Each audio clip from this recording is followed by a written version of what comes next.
तो कहानी की शुरुआत होती है 5000 पहले दिखाते हुए, जहाँ पर हम एक जालिम राजा को हुकूमत करते हुए देखते हैं। एक वो भी वक्त था जब ये शहर आजाद होता था, लेकिन अब इस जालिम राजा ने यहाँ के लोगों को अपना गुलाम बना लिया है। अब जालिम राजा यहाँ पर सबसे जमीन की खुदवाई करवा रहा होता है। दरअसल हकीकत में इसे एक ऐसे मटेरियल की तलाश थी जो इसको जादुई ताकतें दे सकती थी, जिसकी वजह से ये यहाँ पर पहले से ज्यादा ताकतवर हो सकता था। और इस मटेरियल का नाम इटर्नियम है। इसकी मदद से ये एक ऐसा ताज बना सकता है जिसको पहनकर इसके अंदर सुपर पावर्स आ सकती है। यहाँ पर मामूल के मुताबिक लोग खुदाई कर रहे होते हैं कि तभी यहाँ पर एक मजदूर को वो इटर्नियम मटेरियल मिल जाता है, जिसको वो जालिम राजा हासिल कर लेता है और जल्दी अपना ताज बनवा लेता है। और ऐसे ही उसे बहुत सारी ताकतें मिलने वाली हैं। इसी दौरान हम एक छोटे लड़के को भी देखते हैं जो जालिम राजा के खिलाफ खड़ा हो जाता है। वो गाँव वालों को बताता है कि हमें इस जुल्म से बचना चाहिए, इसके आगे नहीं झुकना चाहिए। और जब जालिम राजा को पता चलता है कि ये लड़का उसके खिलाफ खड़ा हो रहा है, वो उसे मारने का हुक्म दे देते हैं। अब जैसे ही उसे मारा जा रहा होता है, वो एकदम से वहाँ से गायब हो जाता है और एक ऐसी जगह पर आ जाता है जहाँ पर बहुत सारे देवता बैठे होते हैं। ये 6 घोर्स उस बच्चे को कहते हैं कि तुमने हिम्मत की, हमें ये सब कुछ बहुत अच्छा लगा है। वो कहते हैं कि हम तुम्हें एक ऐसी पावर देने जा रहे हैं जिसके बाद तुम शेजाम बोलोगे तो हम सब की पावर्स तुम्हारे अंदर आ जाएंगी। तुम इतने ताकतवर बन जाओगे कि उस जालिम राजा का सामना कर सकोगे। वो लड़का ऐसे ही करता है, शेजाम बोलता है और वो सारी पावर्स उसके अंदर आ जाती है। ये इतना गुस्से में होता है, वहाँ के राजा के साथ साथ बाकी शहर को भी तबाह कर देता है। और यहीं से कहानी जाती है 5000 साल बाद। हम मौजूदा टाइम देखते हैं और यहाँ पर भी हमें दिखाया जाता है कि एक गैंग ने पूरे शहर पर कब्जा किया होता है। वो लोगों पर जुल्म कर रहे होते हैं, लूट मार कर रहे होते हैं, पूरी तरह से इस शहर को कंट्रोल में कर रखा है। दरअसल इस गैंग का एक ही मकसद होता है, उस ताज को हासिल करना, यानी कि उसी ताज को जो आज से 5000 साल पहले एक जालिम राजा ने बनवाया था। अब हम एक लड़की को देखते हैं जिसका नाम एड्रियाना है। वो भी इसी ताज को ढूंढ रही होती है। ये लड़की पुरानी चीजों को ढूंढने में काफी एक्सपर्ट होती है, क्योंकि वो एक आर्कियोलॉजिस्ट है। यानी कि ये वो लोग होते हैं जो जमीन की खुदाई करते हैं और उन चीजों की इंफॉर्मेशन हासिल करते हैं जो जमीन में दफन होती है। तो ये लड़की एड्रियाना एक केव में जाती है, जहाँ पर इसको काफी कोशिशों के बाद वो ताज मिल भी जाता है। अब एड्रियाना और उसके साथी इस बात पर खुश हो ही रहे होते हैं, तो हमें पता चलता है कि इसी का एक साथी जिसका नाम इस्माइल है, वो उसी गैंग के साथ मिला हुआ है जिसने पूरे शहर पर कब्जा कर रखा है। और तभी इस्माइल अपने साथ आए हुए एक साथी को मार देता है और अपनी गैंग के दूसरे साथियों को भी उसी गार में बुला लेते हैं। सब लोग उस लड़की की तरफ गन्स करते हैं और कहते हैं कि हमें वो ताज दे दो। तभी ये लड़की नीचे देखती है, वहाँ पर कुछ वर्ड्स लिखे होते हैं। ये पढ़ती है और उसके मुंह से निकल जाता है शज़ैम। उसके कहते ही वहाँ पर ब्लैक एडम आ जाता है और वहाँ गैंग के सभी साथियों को मार देता है। जबकि रही बात इस्माइल की, जो गुंडों के साथ मिला हुआ था, वहाँ पर मरने का नाटक करता है, इसलिए उसकी जान यहाँ पर बच जाती है। अब चूंकि एड्रियाना ने उस ब्लैक एडम को जिंदा किया होता है, उसको दोबारा से जगाया होता है, इस वजह से उसे कोई कुछ नहीं कहता है। अभी ब्लैक एडम वहीं पर होता है कि गैंग के लीडर के दूसरे लोग आ जाते हैं और वो स्पेशल वेपन से उस पर हमला करते हैं। और वो हथियार इटर्नियम मटेरियल से बना होता है, जिससे वो ताज भी बना था। जैसे ही वो मिसाइल ब्लैक एडम को लगता है, उसे तकलीफ होने लगती है। ब्लैक एडम उस मारने वाले की तो जान ले लेता है, मगर उस छोटे से मिसाइल और रॉकेट के लगने की वजह से वो बेहोश हो जाता है। तो हमें यहाँ पर पता चलता है कि इटर्नियम एक ऐसा मटेरियल है जो कि ब्लैक एडम की कमजोरी है। ये देखकर एड्रियाना काफी परेशान हो जाती है और वो ब्लैक एडम को अपने घर ले जाती है। अब जैसे ही ब्लैक एडम को होश आती है, वो यहाँ पर एड्रियाना के बेटे से मिलता है। ये बच्चा उस ब्लैक एडम को कहता है कि आप 50,000 साल पहले से वहाँ पर उस गार में कैद थे। अब चूंकि हमारा शहर गुलामी की जिंदगी गुजार रहा है, वो गैंग के लोग हमें जीने नहीं दे रहे, आप हमारे लिए एक मसीहा बन के आए हो, आप ही हमारे शहर को उस गैंग से बचाओगे। ब्लैक एडम को इस बात से कोई फर्क नहीं पड़ता है। वो कहता है कि आज से 5000 साल पहले ये मेरा शहर हुआ करता था, अब यहाँ पर सब कुछ बदल चुका है, तो इस शहर को बचाने के लिए अब मेरी कोई जिम्मेदारी नहीं है। ये कहते ही वो घर से बाहर आ जाता है, उस शहर को देखने लगता है और फिरने लगता है। उसके बाद हम एक फीमेल लीडर को देखते हैं। वो यहाँ पर एक सुपर हीरो हॉकमैन से बात करती है। वो कहती है कि ब्लैक एडम वापस आ गया है, अगर हमने उसको न रोका तो वो दोबारा से वही तबाही मचा देगा जैसे उसने पहले मचाई थी। अगर वो अपने आप से बाहर हो जाता है, पागल हो जाता है, तो उसको रोकना बहुत मुश्किल हो जाएगा हमारे लिए। अब जो हॉकमैन होता है वो इस चीज के लिए राजी हो जाता है और वो अपनी सारी टीम को इकट्ठा करता है और जितने भी सुपर हीरोज होते हैं उनको भी जमा करता है। अब ये सारे ब्लैक एडम को पकड़ने के लिए निकलते हैं। दूसरी तरफ हम देखते हैं कि गैंग के लोग एड्रियाना के घर पर पहुंच जाते हैं। वो एड्रियाना के पास ताज लेने जाते हैं क्योंकि उन्हें पता था कि ये ताज उसी के पास है। अब जैसे ही वो एड्रियाना की फैमिली पर हमला करने के लिए आगे बढ़ते हैं, तो वो ब्लैक एडम उन्हें बचा लेते हैं। ब्लैक ब्लैक एडम इन सब पर बहुत भारी था। अभी भी गैंग की टीम और जस्टिस सोसाइटी की टीम मिलकर भी उसका कुछ नहीं बिगाड़ सकती थी और फिर वो ब्लैक एडम वहाँ से चला जाता है। हॉकमैन की टीम, जिसका नाम जस्टिस सोसाइटी टीम होता है, वो दोनों टीम्स एड्रियाना के पास मदद के लिए आते हैं कि उस ब्लैक एडम को पकड़ने में हमारी मदद करो। मगर एड्रियाना कहती है कि तुम लोग तब कहाँ थे जब हम पर जुल्म हो रहा होता है, पहले तो मैंने तुम लोगों को कभी नहीं देखा है और ये ब्लैक एडम ही है जिसने हम सब लोगों को बचाया है। मैं मरने वाली थी और उसी ने ही हमें बचाया है। अब हॉकमैन की टीम कहती है कि सुनो, जिसको तुम कह रही हो कि वो तुम लोगों की हिफाजत कर रहा है, दरअसल वो बहुत ही खतरनाक है। वो कहता है कि इस बड़े सिटी को आज से 5000 साल पहले भी इसी ने तबाह किया था। आखिरकार एड्रियाना उनकी बात मान लेती है। अब एड्रियाना सबको ब्लैक एडम के पास ले जाती है ताकि ये सब लोग आपस में बैठकर कोई हल निकाल सके, एक दूसरे के मसलों को समझ सके और लड़ाई खत्म कर सके। और फिर हम देखते हैं कि एड्रियाना का साथी, जिसका नाम इस्माइल होता है, वो उसके घर में दाखिल हो जाता है ताकि वो उसका ताज उठाकर उसका इस्तेमाल कर सके। जब बहुत ज्यादा ढूंढने के बाद उसे वो ताज नहीं मिलता है तो वो एड्रीना के बेटे को उठाकर अपने साथ ले जाता है। अब एड्रीना का बेटा बहुत चालाकी से अपनी मॉम को कॉल करता है और बताता है कि मुझे किडनैप कर लिया गया है और मुझे किडनैप इस्माइल ने किया है। ये सुनकर एड्रियाना ब्लैक एडम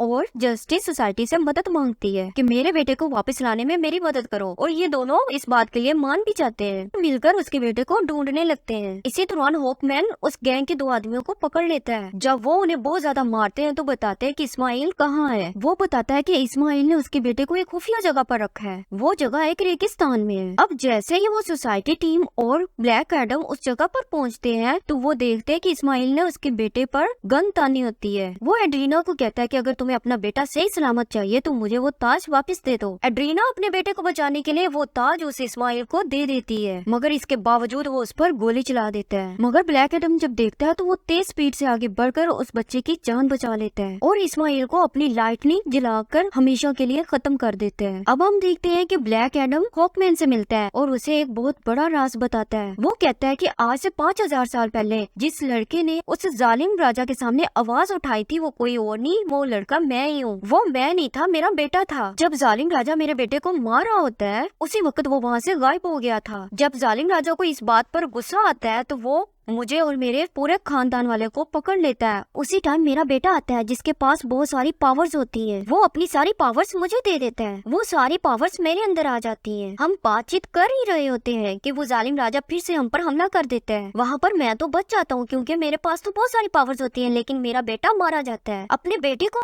मरते हुए देखकर मैं गुस्से में वो जालिम राजा और उसके लोगों को मार देता है। वो हॉकमैन से कहता है कि मैं सरेंडर करता हूँ और ब्लैक एडम अगेन से शज़ैम बोलता है जिससे वो एक नॉर्मल इंसान बन जाता है जिसके पास अब कोई सुपर पावर नहीं होती है। जब तक ये शज़ैम नहीं बोलेगा ये ब्लैक एडम नहीं बनेगा। आखिरकार ब्लैक एडम को एक पानी में डाल दिया जाता है और उसके मुंह में कोई ऐसी चीज लगा दी जाती है जिससे ये बोल ही ना सके। एक छोटी सी जेल में ब्लैक एडम को हमेशा के लिए बंद कर दिया जाता है। दूसरी तरफ हम देखते हैं कि इस्माइल अपने बुरे कामों की वजह से जहन्नुम में चला जाता है। अब सब कुछ इस्माइल के प्लान के मुताबिक होता है। तो हेल में इस्माइल से डीमंस मिलते हैं और अपनी सारी पावर्स दे देते हैं। ये स्पार्क बन जाता है, पहले जैसा बिल्कुल भी नहीं रहता है। अब वो इन पावर्स के साथ दुनिया में दोबारा वापस आता है और हर तरफ तबाही मचा देता है। अब जैसे जस्टिस सोसाइटी को पता चलता है वो इसको खत्म करने के लिए लड़ाई करना शुरू कर देते हैं। अब स्पार्क के बहुत ज्यादा ताकतवर होने की वजह से ये उसका कुछ नहीं बिगाड़ पा रहे थे। अब जस्टिस सोसाइटी का एक टीम मेंबर जिसका नाम डॉक्टर फेट होता है वो मल्टीपल फॉर्म्स में इसके सामने आता है। स्पार्क को मारने के लिए अपने मुख्तलिफ पावर्स का इस्तेमाल करते हैं मगर फिर भी हार जाते हैं। अब ये लोग समझ जाते हैं स्पार्क को ब्लैक एडम सिवा कोई नहीं हरा सकता है, इसलिए अब वो ब्लैक एडम से टेलीपैथी के जरिए बात करने लगते हैं। वो उसे कहते हैं कि हमें तुम्हारी मदद की जरूरत है। ये लोग उसकी काफी हेल्प भी करते हैं ताकि अपने आप को उससे छुड़वा सके। वहाँ से निकलते ही कुछ सिपाहियों को मारता है। पानी से बाहर आते ही शज़ैम बोलता है और दोबारा से ब्लैक एडम बन जाता है। तो फेट अपनी जान की कुर्बानी दे देते हैं। हॉकमैन भी उससे लड़ रहे होते हैं मगर वो नाकाम ही होते हैं। अब अच्छा तभी होगा जब वहाँ पर ब्लैक एडम आता है। स्पार्क और ब्लैक एडम के दरमियान लड़ाई शुरू हो जाती है। ये लड़ाई बहुत जबरदस्त होती है मगर ऐसा महसूस हो रहा है कि जैसे स्पार्क को ब्लैक एडम ही खत्म कर सकता है। और थोड़ी देर बाद ब्लैक एडम स्पार्क के दिमाग को पकड़कर उसके 2 टुकड़े कर देते हैं। उसके दिमाग को फाड़कर उसकी जान ले लेता है जिसकी वजह से स्पार्क की मौत हो जाती है और हर तरफ सुकून हो जाता है। सब लोग बहुत खुश हो जाते हैं और ब्लैक एडम को अपना मसीहा मानने लगते हैं। इस बात को भी मान लेते हैं कि ब्लैक एडम ने ये उन लोग को बचाया है। अब तभी उस धुएं से बाहर आता है एक सुपरमैन। वो ब्लैक एडम से कहता है कि हमेशा बैठ के बात करनी चाहिए। सुपरमैन के कहते ही ये कहानी यहाँ पर खत्म हो जाती है।